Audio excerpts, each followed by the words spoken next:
Long live Uganda, long live! Long live! Forward to democracy, forward! Forward! Down dictatorship, down! Down! Viva East Africa, viva! Viva! As the Republic of Uganda prepares to go to the polls tomorrow, January 15th, 2026, a coalition of regional civil society organizations and Pan-African defenders of democracy issues this urgent indictment of the electoral process. We strongly condemn the Electoral Commission of Uganda, the EC, for its gross incompetence and apparent complicity in sabotaging the democratic process. There is a general consensus across the political aisle that the Electoral Commission cannot preside over a credible election. Following the 2021 ban on joint election monitoring, the regime has transferred observer accreditation to the military-led Crime Intelligence Department. This violates the African Charter on Democracy, Elections and Governance. Simultaneously, the government is criminalizing social media engagement. Over 10 activists have been remanded for up to 6 years for merely expressing displeasure with the president, his wife, his children, or the Speaker of Parliament, Anita Annette Among. We vehemently condemn the National NGO Bureau's January 12th decision to suspend the operating permits of leading organizations, including Chapter 4 Uganda, ACFIM, HRNJU, and the Uganda National NGO Forum, among others.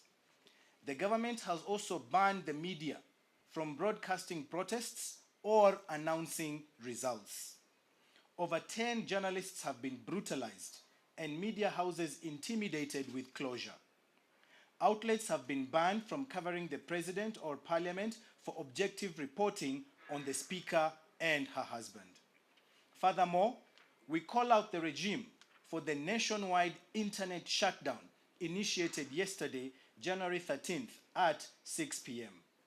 This blackout will mask the true extent of human rights abuses. We are also concerned by the continuous illegal detention and forced disappearances and trumped-up charges of many Uganda activists, including Dr. Sarah Birite, a renowned human rights defender and CSO leader.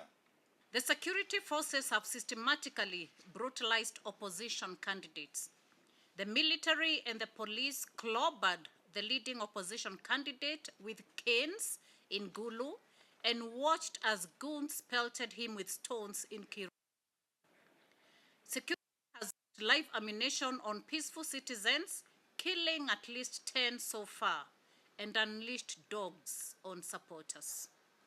Most alarmingly, a criminal gang calling itself the NRM Ghetto Brigade, led by Major Emmanuel Kutesa and operating under another soldier, Chris Dumulira, who is the head of crime intelligence, has openly declared intent to rob, brutalize, and kill anyone holding a Ugandan flag.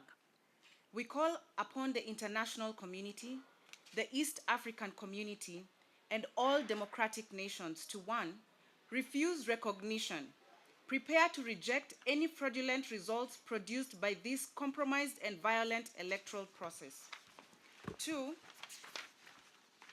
To impose accountability, immediately implement targeted sanctions and travel bans against officials in the Electoral Commission, the National NGO Bureau, and the security forces responsible for this crackdown. And that includes the military, Ghetto Brigade, and crime intelligence, as well as their commander-in-chief, Yoweri Museveni himself.